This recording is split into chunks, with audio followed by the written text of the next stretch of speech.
call me on the telephone, you feel so far away. You tell me to come over, there's some games you wanna play. I'm walking to your house, nobody's home, just me and you and you and me alone. We're just playing hide and seek, it's getting hard to breathe under the sheets with you.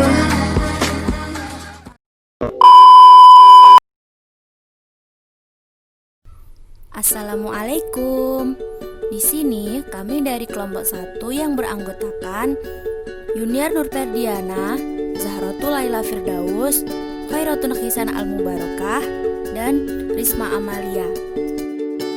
Dari kelas B Program Studi Pendidikan Agama Islam Fakultas Tarbiyah IAIN Kediri. Di sini kami akan mempresentasikan tentang filsafat sebagai sikap emitologi. Apa sih filsafat sebagai sikap emitologi itu? Mari kita simak video ini sampai tuntas. Dan jangan lupa like and share.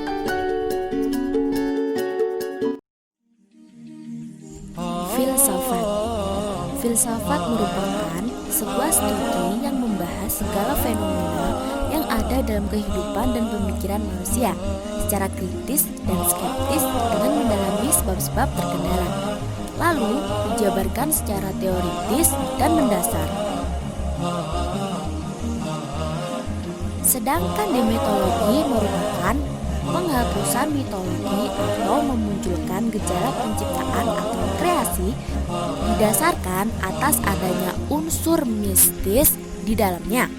Berikut para filosof yang tergolong alam adalah: 1. Thales. Thales disebut sebagai bapak filsafat Yunani sebab dialah filosof yang pertama. Menurut Thales, air menjadi salah satu prinsip dari segala sesuatu. Air mampu tampil dalam segala bentuk. Alasan pendapat Thales adalah sebagai berikut. A. Segala bahan makanan, semua makhluk hidup mengandung air. B. Semua makhluk hidup membutuhkan air. Dan C. Air sangat konsisten dan lain-lain. Argumentasi Thales didasarkan pada magnet yang dikatakan memiliki jiwa karena mampu menggerakkan besi. Yang kedua, Anaximandros pada tahun 610 sampai 547 sebelum Masehi. Anaximandros disebut juga Anaximander yang merupakan murid Thales yang berasal dari kota yang sama. Selain ahli astronomi, Anaximandros juga ahli geografi. Keahlian geografinya ditandai dengan penetapan beliau sebagai orang pertama yang membuat peta dunia. Menurut Anaximandros, alam arca bukan air tetapi apeiron. Apeiron adalah zat yang tak terhingga dan tak terbatas dan tidak dapat dirupakan. Tak ada persamaannya dengan apapun dan memiliki sifat keilahian dan abadi. Anaximandros berpendapat bahwa proses terjadinya alam dari yang tak terbatas apeiron melalui proses antagonis pertentangan di antara dua unsur yang berlawanan, yaitu panas dan dingin. Yang ketiga, Anaximenes pada tahun 585 sampai 494 sebelum Masehi. Anaximenes adalah seorang murid Anaximandros. Ia adalah filosof alam terakhir di kota Miletos. Pandangan filsafatnya sama dengan pandangan gurunya. Menurut Anaximenes, prinsip yang merupakan asal-usul segala sesuatu adalah udara. Yang keempat, Demokritos pada tahun 460 sampai 360 sebelum Masehi. Demokritos adalah murid Leukippos dan sama dengan pendapat gurunya bahwa alam ini terdiri dari atom-atom yang bergerak-gerak tanpa akhir dan jumlahnya sangat banyak. Demokritos sependapat dengan Heraklitos bahwa anasir yang pertama adalah api. Api terdiri dari atom yang sangat halus, licin dan bulat. Atom apilah yang menjadi dasar dalam segala yang hidup. Atom api adalah jiwa. Jiwa itu tersebar ke seluruh badan kita, yang menyebabkan badan kita bergerak. Waktu menarik nafas, kita tolak ia keluar. kita hidup hanya selama kita bernafas. Yang kelima, Pitagoras pada tahun 580 sampai 500 sebelum Masehi. Hidup di dunia menurut faham Pitagoras adalah persediaan buat akhirat. Berlagu dengan musik adalah sebuah jalan untuk membersihkan ruh. Dalam kehidupan kaum Pitagoras, musik itu dimuliakan. Selain dari ahli mistik, Pitagoras juga sebagai ahli pikir, terutama ilmu matematik. Di antara pengikut-pengikut Pitagoras, berkembanglah dua aliran. Yang pertama disebut akusmatikoi atau akusem, apa yang telah didengar peraturan. Mereka mengindahkan penyucian dengan mentaati semua peraturan. Yang kedua disebut matematikoi atau matesis, ilmu pengetahuan. Mereka mengutamakan ilmu pengetahuan, khususnya ilmu pasti. Yang keenam, Heraklitos pada tahun 540 sampai 480 sebelum Masehi. Ia lahir di kota Efesus di Asia Minor. Ia mengatakan bahwa asal segala sesuatu hanyalah satu anasir, yakni api. Segala kejadian di dunia ini serupa dengan api yang tidak putus dengan berganti-ganti memakan dan menghidupi dirinya sendiri. Menurutnya bahwa segala perubahan itu dikuasai oleh hukum dunia yang satu, yaitu logos atau pikiran. Pada masa purba Heraklitos diberi nama julukan si gelap atau Hos Koteinos. 7. Empedokles. Filosof ini lahir di kota Akragas, kota kecil di Pulau Sisila, sekitar abad ke-5 sebelum Masehi. Selain filosof, Empedokles juga seorang dokter, penyair, ahli pidato, dan politikus. Namun keahlian utamanya ialah filosof sampai ia meninggal dalam usia 60 tahun. Pemikiran terpentingnya adalah mengenai unsur-unsur alam. Berbeda dengan filosof sebelumnya, ia berpendapat bahwa alam memiliki satu unsur, maka Empedokles mengatakan terdiri dari 4 unsur, yaitu api, udara, tanah, dan air. Pengertian mitos dan logos.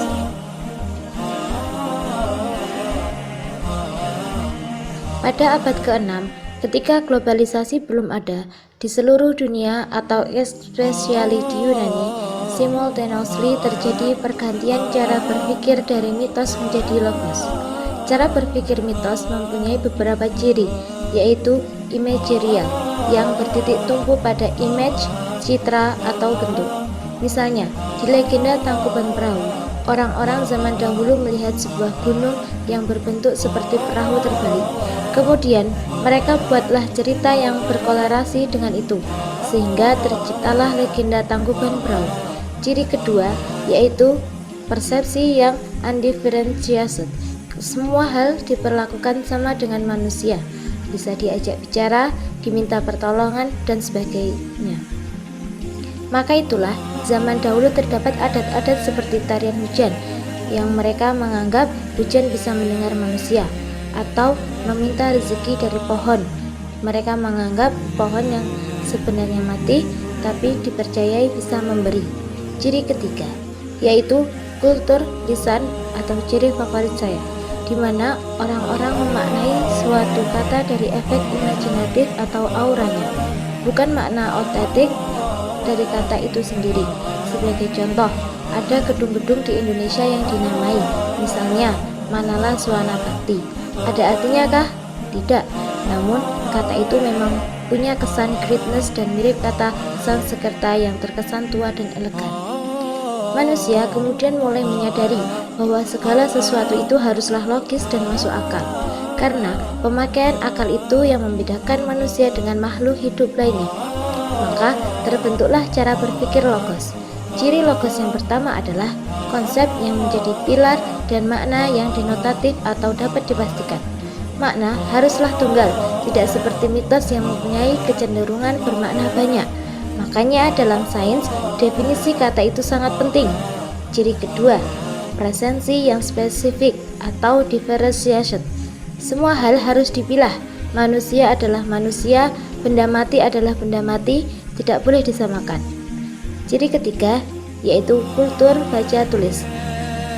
Manusia menyadari bahwa memori mereka terbatas, maka dengan menumpahkan isi kepala ke dalam tulisan, ide-ide dan ilmu mereka bisa bertahan lama.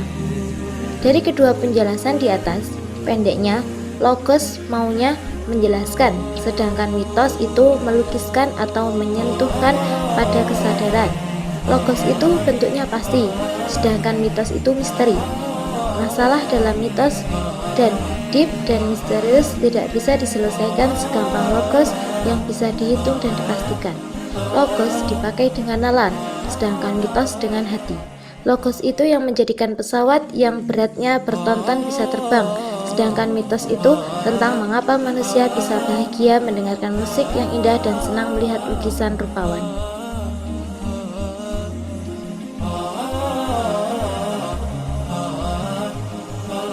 Contoh penerapan filsafat yang pertama.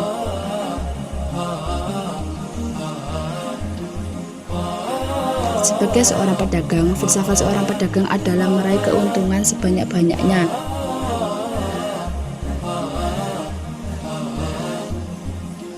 Yang kedua, sebagai seorang TNI, filsafat seorang TNI adalah mempertahankan tanah air serangan musuh sampai titik darah terakhir. Dan yang ketiga, yakni contoh yang terakhir, yakni sebagai seorang rakyat, maka filsafatnya adalah bekerja untuk membela kepentingan rakyat. Selain itu, ada juga contoh penerapan filsafat dalam penelitian. Apa saja? Seperti contoh, dalam ilmu hukum dikenal istilah ubi ius ubi societas.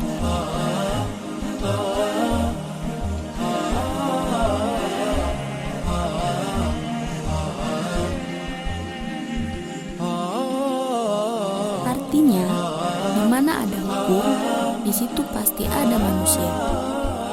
Dalam kehidupan, manusia pasti memiliki aturannya sendiri. Seperti contoh yang sederhana dalam kehidupan rumah tangga.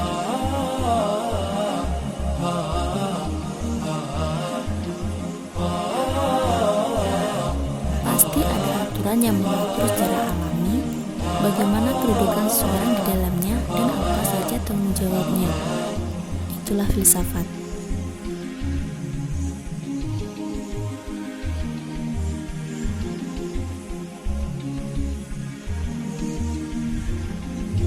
Nah, dari presentasi kami tadi dapat disimpulkan bahwa filsafat Yunani kuno biasa disebut dengan filsafat alam.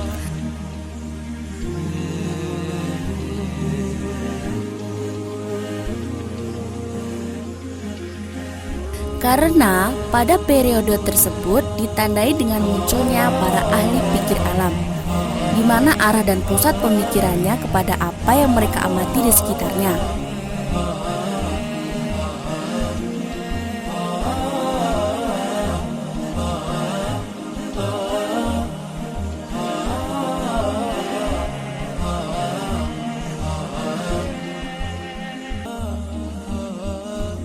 Thales memiliki pemikiran semuanya itu air, yaitu asalnya dari air dan berakhir pun kepada air kembali.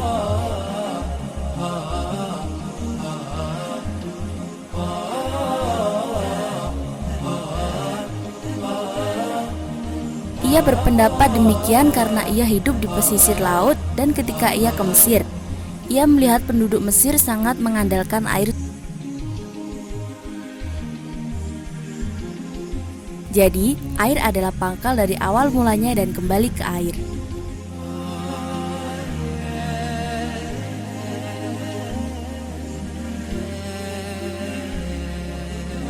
Lalu, Anaximandros memiliki pemikiran barang asal itu tidak berhingga dan tidak berkeputusan, yang ia sebut apeiron. Apeiron itu tidak dapat dirupakan dan tak ada persamaannya dengan salah satu barang yang kelihatan di dunia ini.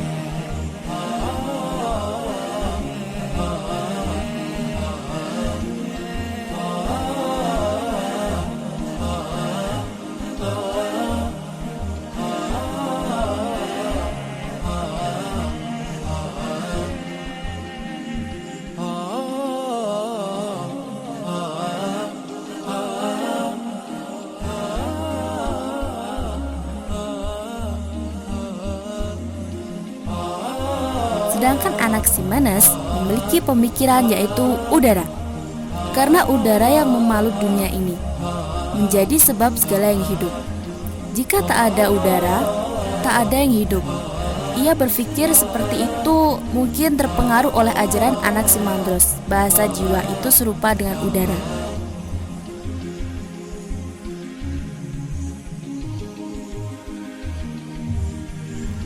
Sekian presentasi dari kelompok kami. Semoga dengan presentasi ini dapat menambah wawasan kita.